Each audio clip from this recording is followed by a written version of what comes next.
back to the channel. My name's Andrew, and we're going to do another fun Try Hack Me 5-minute hack. And this one is called Neighbor.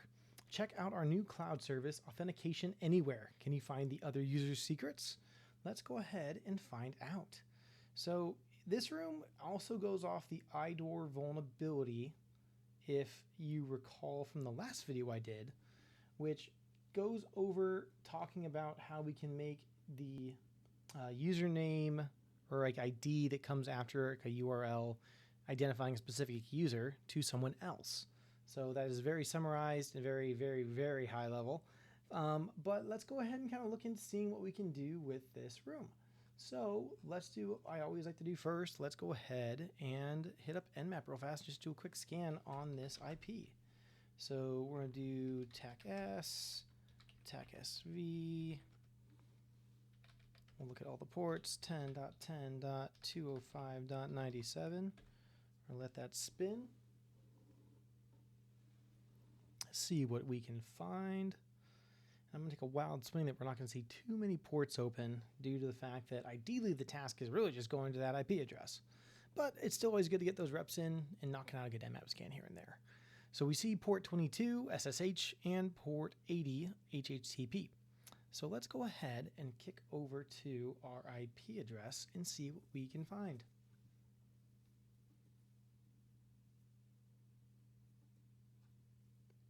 All right, we're going to go here, go into our browser, 10.10.205.97. We're going to go to visit, and it looks like here we go. We have a login page. Please fill in your credentials to log in. Now, here it says if you don't have an account, use a guest account. But I wanted to mess around a little bit just to see if I could even find maybe some SQL injection possibility to see if I could find username and passwords with just a little bit of finesse. So I'll pop in the notes here. The password can be whatever we want because we just want to see if we can get an output out of this. And let's see if we see anything. Well, I'm seeing a no. So that's still fine. Something I wanted to kind of play with to see if we could find something. So let's see if I can let the box play catch up real quick.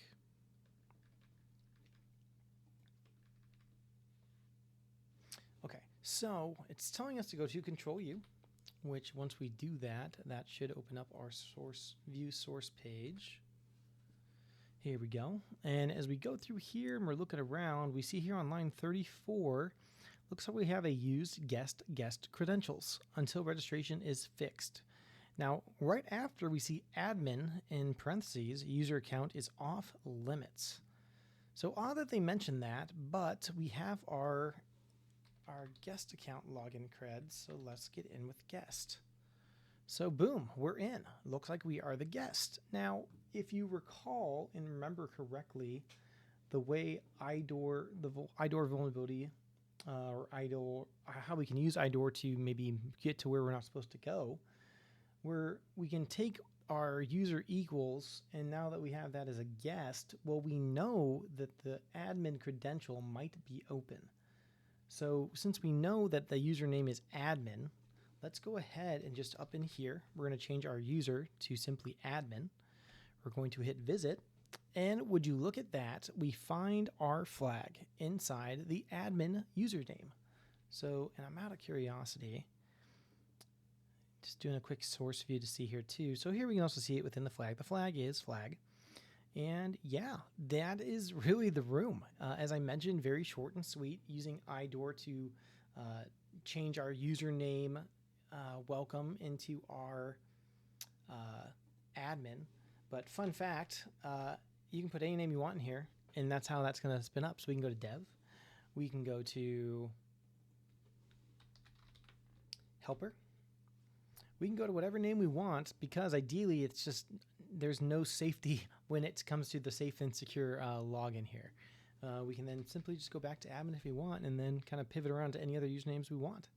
So yeah, very short, sweet, and easy fun room. The flag is right there here on this admin page to our website we were able to get to. And hopefully that was enjoyable. Drop a like, drop a comment. If you found it a different way, please drop in the comments how you found the flag. And as always, I'll catch you on the next video.